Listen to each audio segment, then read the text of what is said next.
दोस्तों, इस वीडियो में आप देखेंगे एक फैंटेसी एडवेंचर मूवी की कहानी। यूरोप की लोक कथाओं पर आधारित एक जबरदस्त फिल्म आप लोगों का भरपूर मनोरंजन करेगी, इसलिए वीडियो को पूरा आखिरी तक जरूर देखें। चलिए अब कहानी शुरू करते हैं। फिल्म की शुरुआत होती है जर्मनी के बवारिया राज्य से, जहां राजा एडम के बेटे पॉल की शादी का स्वयंवर चल रहा होता है। इस स्वयंवर में भाग लेने के लिए अलग अलग राज्यों से कई राजकुमारियां आई हुई होती हैं। महल के बालकनी पर मौजूद राजा नीचे खड़ी हुई राजकुमारियों से कहते हैं, मेरा बेटा आप में से जिसे भी पसंद करेगा वही इस राज्य की महारानी बनेगी। ये सुनकर वहां आई हुई सभी राजकुमारियां खुश हो जाती हैं। राजकुमार पॉल अपने एक सलाहकार के साथ उन राजकुमारियों के बीच आते हैं और एक एक करके सभी राजकुमारियों को देखने लगते हैं, जबकि उनका सलाहकार लिस्ट देखकर बारी बारी से सभी राजकुमारियों का परिचय दे रहा होता है। राजकुमार उनमें से कई राजकुमारियों को मना कर देता है। इसी दौरान एक ऐसी राजकुमारी का नंबर आता है जिसे कि बार बार नींद आ जा रही होती है। सलाहकार राजकुमार से बताता है, ये राजकुमारी हर कुछ घंटों में सो जाया करती है। ये सुनकर पॉल बहुत खुश हो जाता है और अपने पिता से कहता है, ये राजकुमारी ज्यादा बातें करने की बजाय सोया करेगी, इसलिए मैं शादी के लिए इसे ही चुन रहा हूँ। कुछ राजकुमारियां पॉल के इस फैसले पर हंसती हैं। हालांकि राजकुमार पॉल नींद वाली राजकुमारी को गोद में उठाकर उसे अपना महल दिखाने चला जाता है। इसके बाद राजा वहां मौजूद बाकी राजकुमारियों से कहता है,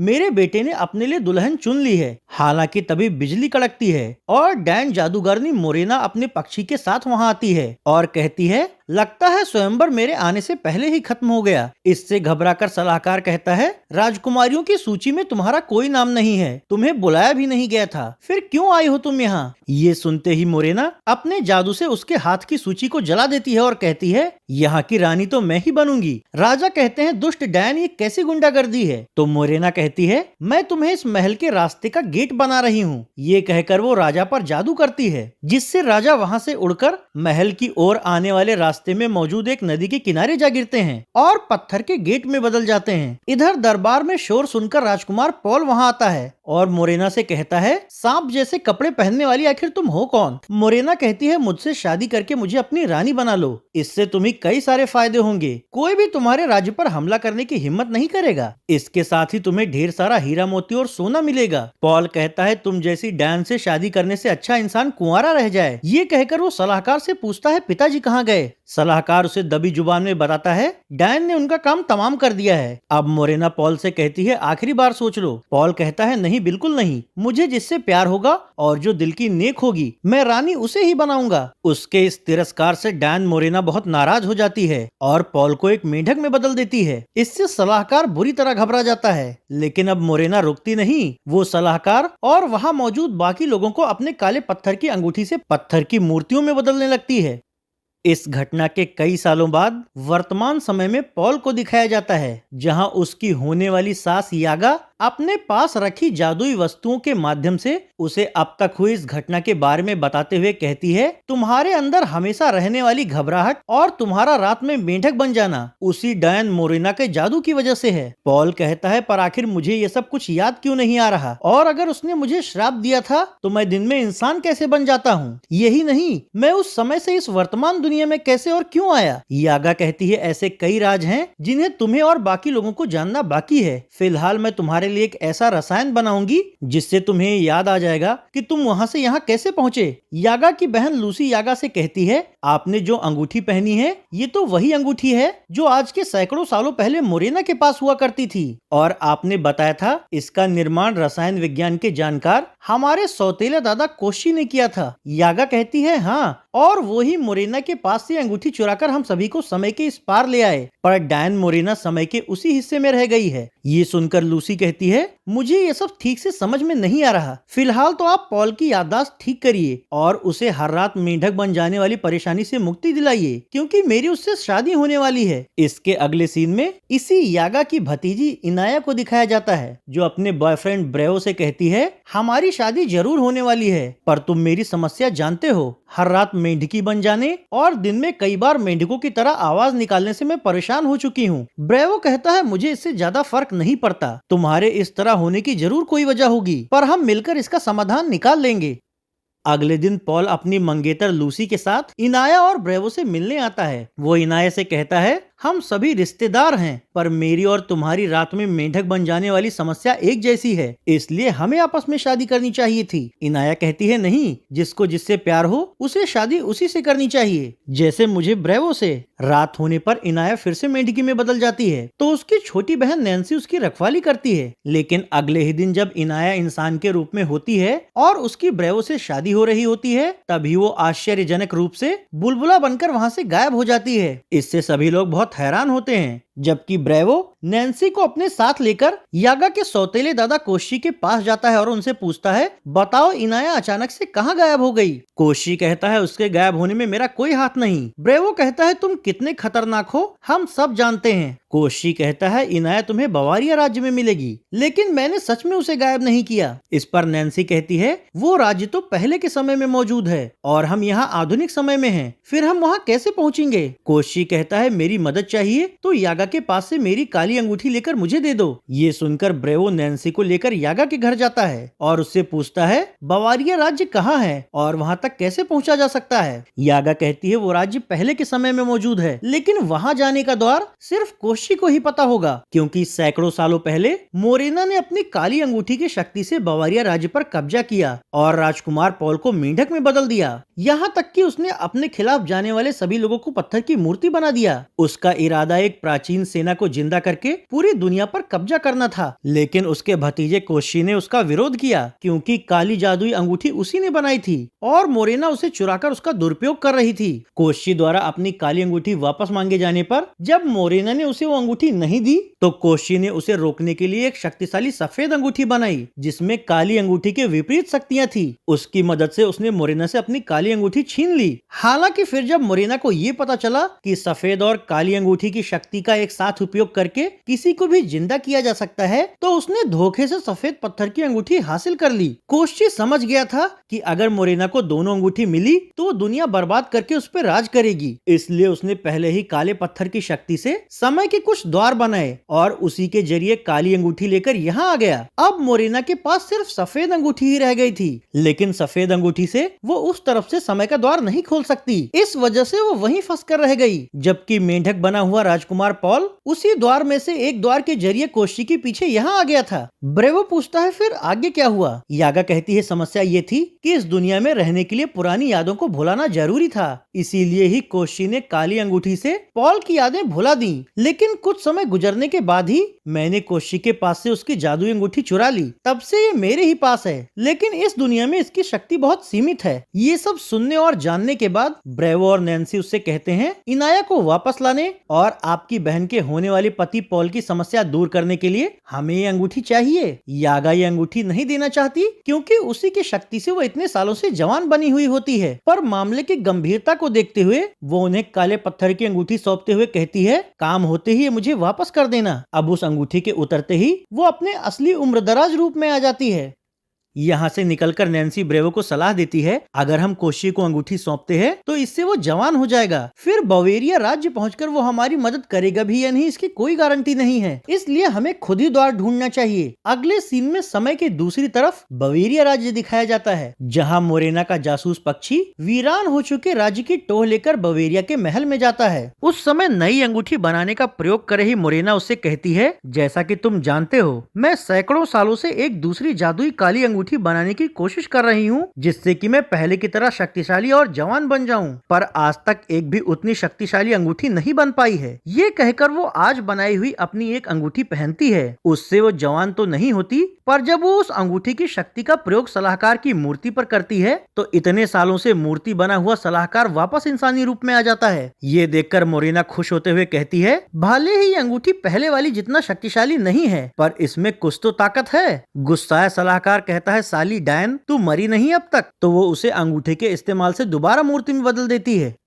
वहीं आधुनिक समय से गायब हुई इनाया बवेरिया के इसी महल के एक हिस्से में पहुंच जाती है। अगले सीन में आधुनिक समय में मौजूद पॉल को दिखाया जाता है। वो यागा के पास जाकर उससे कहता है, मुझे वो रसायन दो ताकि मुझे कुछ याद आए कि आखिर मैं उस दुनिया से यहाँ कैसे पहुँचा। एक बार ये पता चल गया तो मैं वहाँ वापस जाकर अपने मेंढक बनने की समस्या का समाधान ढूंढ लूंगा। तो यागा उसे स्मृति रसायन पीने के लिए देती है। उसे पीते ही पॉल को ये याद आता है कि जब मोरेना ने उसे मेंढक में बदला तब वो उछल कूद करते हुए एक दिन कोशी द्वारा बनाए गए झील के नीचे वाले समय द्वार के जरिए यहाँ पहुँच गया। ये जानकारी याद आते ही वो यागा को बिना कुछ बताए ही वहाँ से निकल जाता है। दूसरी ओर नैन्सी ब्रेवो से कहती है, मैंने एक बार कोशी की डायरी में 4 अलग अलग द्वार के चित्र देखे थे। उनमें से 3 का तो मुझे याद नहीं है, पर एक हमारे पास के शॉपिंग सेंटर के बेसमेंट में था और उस चित्र पर भोर का समय लिखा था। ब्रेवो कहता है, तो तुम्हारे अनुमान से बेसमेंट का वो दरवाजा बवारिया राज्य जाने का द्वार है? नैन्सी कहती है, शायद भोर में चलकर देखना तो पड़ेगा ही। अगले सीन में बवारिया के महल में पहुंच चुकी इनाया को दिखाया जाता है। वो मोरेना को वहां देखकर उससे पूछती है, तुम कौन हो और मैं अपने शादी के कार्यक्रम से गायब होकर यहाँ कैसे पहुँच गई? मोरेना कहती है, मैं यहाँ की रानी हूँ। पिछले जन्म में तुम नींद वाली राजकुमारी थी।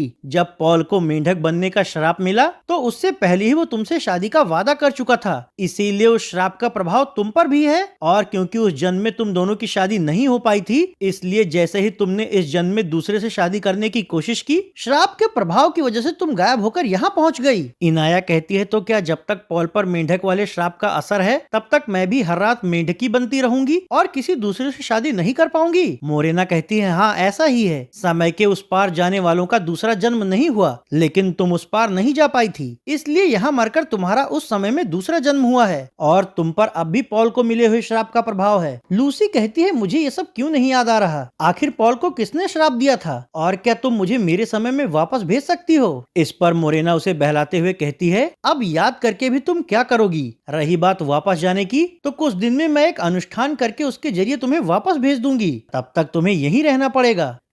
अगले सीन में पॉल को दिखाया जाता है, जो रात होने पर मेंढक के रूप में नगर की सबसे बड़ी झील के किनारे जाता है और वहाँ की एक मछली से बात करते हुए उससे पूछता है, क्या ये वही झील है जिसके नीचे समय के दूसरी तरफ जाने का कोई द्वार है? क्योंकि मैं ऐसे ही किसी द्वार से इस समय में आया था। मछली कहती है, मुझे नहीं पता कि तुम ये कैसी बातें कर रहे हो, पर झील की तली में उत्तर की तरफ एक द्वार जैसा कुछ जरूर है। ये सुनते ही मेंढक पॉल झील में उतरकर तली की ओर जाता है और वहाँ दिख रहे एक रहस्यमयी द्वार के अंदर प्रवेश कर जाता है। दूसरी ओर यागा बूढ़े कोशी के पास जाकर उससे कहती है, लाओ अंगूठी मुझे वापस कर दो, तुम तो ब्रावो की मदद करने जाने वाले थे। कोशी कहता है, लेकिन वो लोग मेरे पास अंगूठी लेकर आए ही नहीं, मेरी अंगूठी तो कई सालों से तुमने चुरा रखी थी। इस पर यागा कहती है, ब्रेवो और नैन्सी बहाने से अंगूठी मेरे पास से ले गए। इसी दौरान उसकी बहन लूसी आती है और उससे पूछती है, क्या पॉल आपके पास गया था? यागा कहती है, हाँ, काढ़ा पीते ही उसे कुछ याद आया और शायद वो बवेरिया राज्य जाने के लिए निकल पड़ा है। ब्रावो भी मेरी अंगूठी लेकर वहीं गया है, मुझे अपनी अंगूठी वापस चाहिए, इसीलिए चलो कार निकालो। लूसी के वहाँ से हटते ही यागा कोशी से बवेरिया पहुँचने का सबसे तेज तरीका मालूम करती है और उसी अनुसार उसका दिया हुआ जादुई पाउडर कार पर छिड़ककर उस तरफ निकल पड़ती है जहाँ से बवेरिया राज्य जाने का दूसरा रास्ता होता है। इधर ब्रेवो और नैन्सी भोर के वक्त शॉपिंग सेंटर के बेसमेंट में जाकर काफी देर खोजबीन करते हैं। फिर वहाँ एक दरवाजा दिखने पर उसके जरिए ये दोनों एक सुरंग के अंदर दाखिल हो जाते हैं। उसके अंदर चलते चलते आखिरकार बवेरिया राज्य में पहुँच जाते हैं। नैन्सी ब्रेवो से कहती है, मोरेना से मुकाबला करने के लिए तुम्हें अंगूठी की शक्ति का इस्तेमाल करना सीखना होगा। तो ब्रेवो अंगूठी के जादू से वस्तुओं का रूप बदलने और जरूरत की चीजें प्रकट करने का अभ्यास करने लगता है। अगले सीन में महल दिखाया जाता है, जहाँ मोरेना अपने पक्षी से कहती है, इस लड़की इनाया के आने के बाद इसके पीछे और लोग भी आएंगे, उनमें से किसी न किसी के पास मेरे काले पत्थर वाली अंगूठी भी जरूर होगी। जाओ जाकर समय सीमा क्षेत्र के पास देखो, कोई और भी प्रकट हुआ है क्या? तो पक्षी उड़कर महल से बाहर निकल जाता है। इधर ब्रेवो और नैन्सी इनाया का पता लगाने के लिए महल खोज रहे होते हैं। पक्षी जब इन लोगों को देखता है तो इन पर नजर रखने लगता है, जबकि महल के कमरे में मौजूद इनाया को मोरेना के इरादों पर शक होता है, इसलिए वहाँ से भागने के लिए वो कपड़े का फंदा बनाकर उसके जरिए खिड़की से नीचे उतरने लगती है। इसी दौरान पक्षी मोरेना के पास वापस आकर उसे समय की दूसरी ओर से यहाँ आने वाले ब्रेवो और नैन्सी की खबर देता है। इस पर मोरेना खुश होकर कहती है, सफेद पत्थर वाली जादुई अंगूठी तो मेरे पास पहले से ही है, जैसे ही मुझे काले पत्थर की अंगूठी मिलेगी मैं पहले जितनी ही शक्तिशाली बन जाऊंगी और दोनों अंगूठियों की शक्ति मिलाकर पूरी दुनिया पर राज करूंगी। ये कहते हुए वो अपने हाथ को सांप में बदलकर उसके मुंह में पकड़ी हुई सफेद अंगूठी को एक मूर्ति के अंदर छिपा देती है। फंदे से लटक रही इनाया ये सब देख सुन लेती है और घबराकर तेजी से नीचे उतरने लगती है। अब तक झील के रास्ते पॉल भी अपने राज्य में वापस आ जाता है। अगले सीन में फिर से मोरेना को दिखाया जाता है, जो भागने की कोशिश कर रही इनाया को पकड़ लेती है और उसे एक कमरे में कैद करके उसके आगे अदृश्य जादुई दीवार खड़ी कर देती है। इधर किले की ओर बढ़ रहे पॉल पर हमला करके पक्षी उसका रास्ता रोकने की कोशिश करता है, तो बचने के लिए पॉल इधर उधर भागता है। इस पर पक्षी अपना आकार बड़ा करके उसको चोंच मारना शुरू कर देता है, तो जमीन पर गिरा हुआ पॉल पीछे खिसकने लगता है। हालांकि अब तक उसका पैर पकड़ चुका पक्षी उसे हवा में उछालकर पटक देता है। नीचे गिरने पर पॉल की नजर ताकत बढ़ाने वाली एक घास पर पड़ती है, तो वो एक घास खाकर पक्षी से बचने की बजाय उससे लड़ने लगता है, लेकिन आकार बढ़ा चुका वो पक्षी फूंक मारकर उसे पीछे ढकेल देता है। अब पक्षी को हार ना मानते हुए देखकर पॉल उस पर पहले कई छोटे पत्थर मारता है और फिर ढेर सारी ताकत वाली घास खाकर एक बड़ा पत्थर मार देता है, तो चोटिल होकर पक्षी ऊपर उड़ जाता है। इसके बाद ताकत से भरपूर पॉल जैसे ही छलांग मारते हुए वहां से ऊपर की ओर बढ़ता है, पक्षी उस पर हमला करने के लिए फिर से उसकी ओर आने लगता है। ये देखते ही पॉल एक पेड़ को झुकाकर उससे पक्षी को मारता है, जिससे घायल होकर पक्षी नीचे गिर जाता है और फिर से अपने सामान्य आकार में आकर उड़ते हुए मोरेना के पास पहुंच जाता है। मोरेना को जब उसके जरिए पॉल के वहां आने की जानकारी मिलती है, तो वो उससे कहती है इस बार मैं उसे मूर्ति बना दूंगी। दूसरी तरफ महल का रास्ता खोज रहे ब्रेवो और नैन्सी जब नदी के किनारे पहुंचते हैं, तो पत्थर बने हुए राजा को हिलते देखकर उससे पूछते हैं महल तक कैसे पहुंचा जा सकता है। इस पर पत्थर का द्वार बना राजा उनसे कहता है मेरे अंदर से होकर तुम लोग महल तक पहुंच सकते हो, मैं श्रापित हूँ। ये सुनकर दोनों उससे उसकी कहानी पूछे बिना ही उसके अंदर प्रवेश करके वीरान और निर्जन हो चुके महल के सामने पहुंच जाते हैं। महल से इन दोनों को देख रही मोरेना इनके सामने आती है, तो ब्रेवो काली अंगूठी की शक्ति से उस पर हमला करने की कोशिश करता है, लेकिन उसे अंगूठी के जादू का इस्तेमाल करने का सही तरीका नहीं पता होता, इसलिए मोरेना अपनी जादुई शक्ति से उसके हाथ से अंगूठी निकाल लेती है। काली अंगूठी को पहनते ही वो फिर से जवान और शक्तिशाली बन जाती है, जिसके बाद वो ब्रेवो को बकरे और नैन्सी को चिड़िया में बदल देती है। ये सब देख रहे महल की खिड़की पर बैठी इनाया निराश हो जाती है। हालांकि तभी चिमनी के रास्ते महल में घुसा हुआ पॉल उसके सामने आता है और कहता है ये मेरा राज्य है, मैं जल्दी ही सब कुछ सही कर दूंगा। लेकिन उसी वक्त मोरेना वहां आकर उससे कहती है इतने साल मेंढक बनने के बाद भी तुम्हारा दिमाग ठीक नहीं हुआ क्या? गुस्साया पॉल कहता है मुझे और मेरे राज्य को बर्बाद करने का बदला मैं तुमसे जरूर लूंगा। ये सुनते ही वो दोनों को फिर से मेंढक में बदल देती है।